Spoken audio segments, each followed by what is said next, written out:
A forklift goes into action. A load of blocks is needed up above on the building site. Once in close to the walls, it'll raise them quickly and plonk them down on the second story.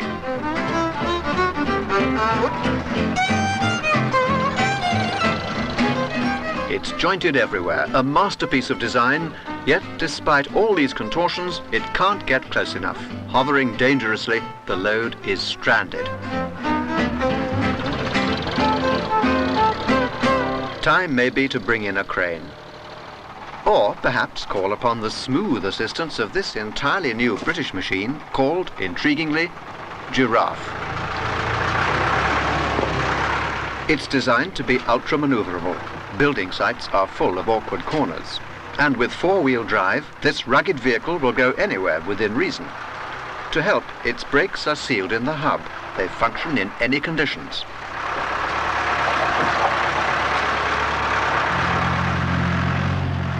It even keeps its load secure and level over bumpy terrain, simply by hydraulically tilting its forks.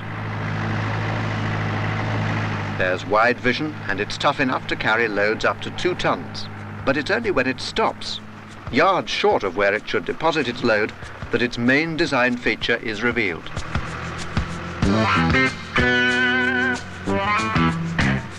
Giraffe is a hybrid, sort of forklift, sort of crane. Standing well back from any obstruction, it extends its neck, rather like the giraffe from which it stole its name. For final adjustments, it slides its head sideways. Graceful movements, reminiscent of that long-necked animal, replace the awkward contortions of its predecessors. Mechanical elegance.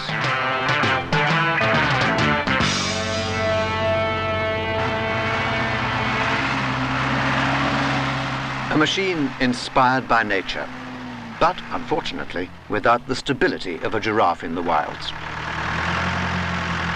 This giraffe would topple onto its nose if an overloaded boom were extended too far. As a warning, a dial in the cab is the driver's danger signal.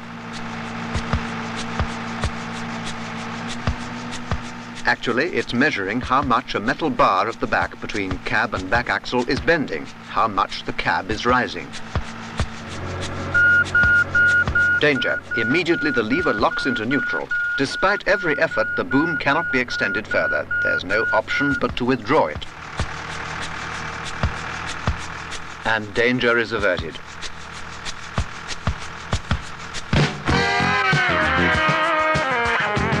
A safe, versatile vehicle that moves quickly between jobs was the designer's aim. A long-necked hybrid workhorse is the result.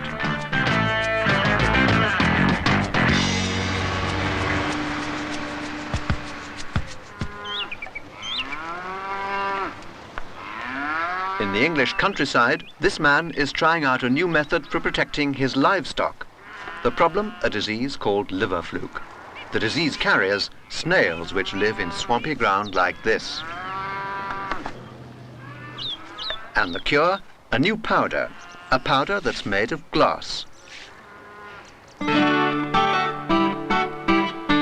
And it's glass which comes from a completely different world, the world of electronics. It's a world where glass carries messages, calculates, and displays results.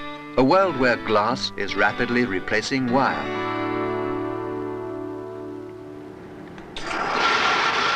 A modern electronics company, like this one near London, spends a lot of time developing new and better types of glass.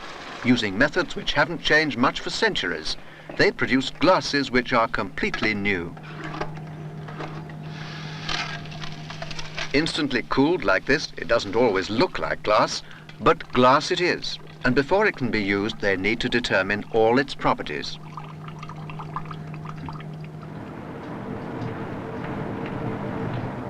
Tests like this are designed to establish the glass's solubility in water.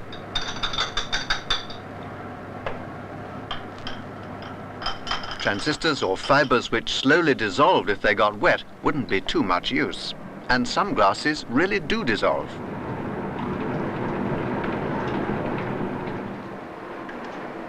Here they became such experts in the solubility of glass that they wondered if there wasn't some other way they could use their knowledge. Dissolving glass was surely useful for something. It was a lateral shift which led them to develop glasses which would dissolve at a predetermined rate, in a week, a month, a year. Almost by accident, they'd arrived at what many scientists had been hunting for, an ideal slow-release pill. A pill which could carry a range of different chemicals and release them gradually as the glass dissolved. Of course, the basic idea isn't new. Just like a lollipop, the pills could have different flavors, each with a different function.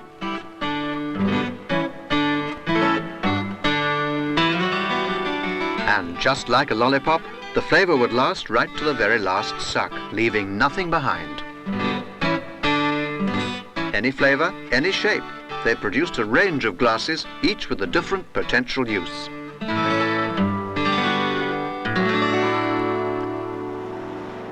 Indeed, the potential was so great, the difficulty was to know where to start. The glass could be used for fertilizers, pesticides, herbicides, or medicines. But with one of these glass rods cut up into sections to make a mini pill, they started here, at an animal research station where they're looking for new ways to correct mineral deficiencies in cattle. A pill, unlike an injection, could supply a small, steady dose of the missing mineral. This stunted calf, for instance, is suffering from a lack of the trace element, copper. The symptoms are the pale tinge to the ears, the wasted muscles, the spectacles round the eyes. But now, a copper deficiency like that can be corrected by the injection of a slowly dissolving glass pill, a pill doped with copper. As the glass dissolves over the months, the copper will be released into the bloodstream.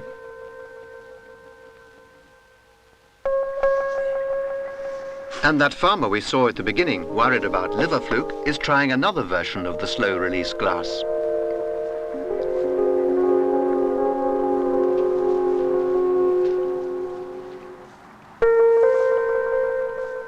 Ground into a powder, this glass contains a poison to kill the snails which carry the disease. It only dissolves when the ground is wet and the snails are thriving.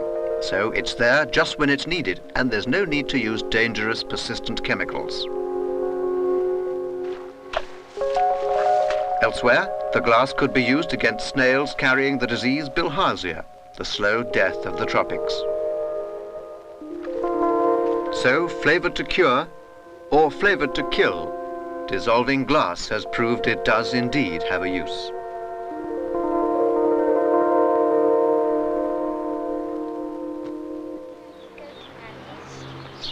I think it's about, what, Saturday, is it? Mary Freewin has been shopping with her talkative daughter, Joanne.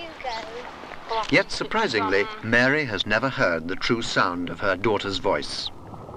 Is Nanny going to get another dog? Pardon? Because Mary is deaf.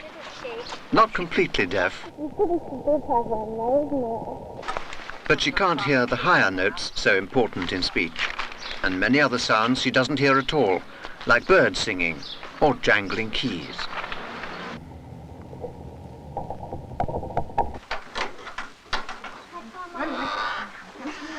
Hearing aids don't help. They can't distinguish between sounds of different pitch. They'd simply make the low notes she can hear too loud.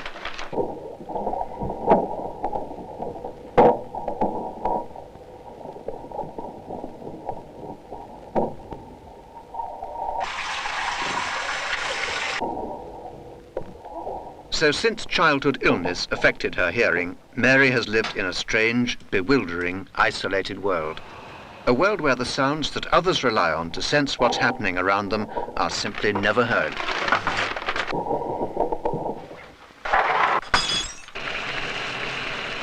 Breaking glass, boiling water, they're all outside her range of hearing.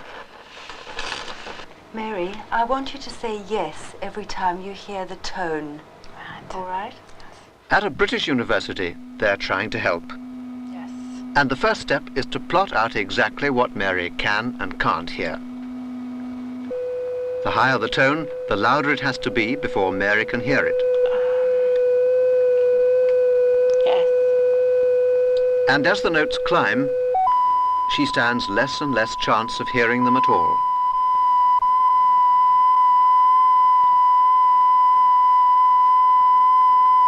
I can feel it more than hear it. Very soon, her hearing curve plummets to 0. Its total range only a small fraction of the normal scale. A speech analyzer demonstrates the problem. The frequency pattern of certain sounds lies wholly in the higher range she can't hear at all. But the researchers here are developing a new hearing aid which can reduce these high frequencies. The whole sound pattern can be moved to the left into the lower range which she does hear, with the basic shape undistorted. Now if I say s, can you hear anything? Can you do again, please? S. No. You sure? All right. What I'd like you to do now is turn round so you can't see me, and I'm Yes. going to say s. Right. And when you can hear what I'm saying, you tell me. Yes. Fine. They're trying to find out how loud the reduced or transposed frequencies must be before Mary starts to hear those high notes. S, I think, s, I s, think I did. s, s. I'm going to try another word now. Right. Then they mix the processed sound with the original so that all the components of speech are present. Stay. Stay. Stay.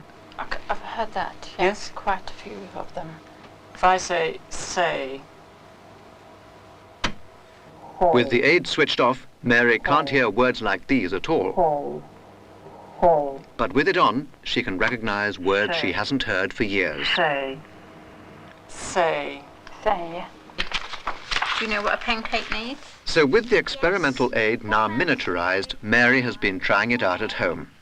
Half a pint of milk. And her awareness of the world around her is transformed. Some caster sugar. It's a much less isolated world when you can hear your husband coming home. Hello, darling. Hello, Johnny. Hello.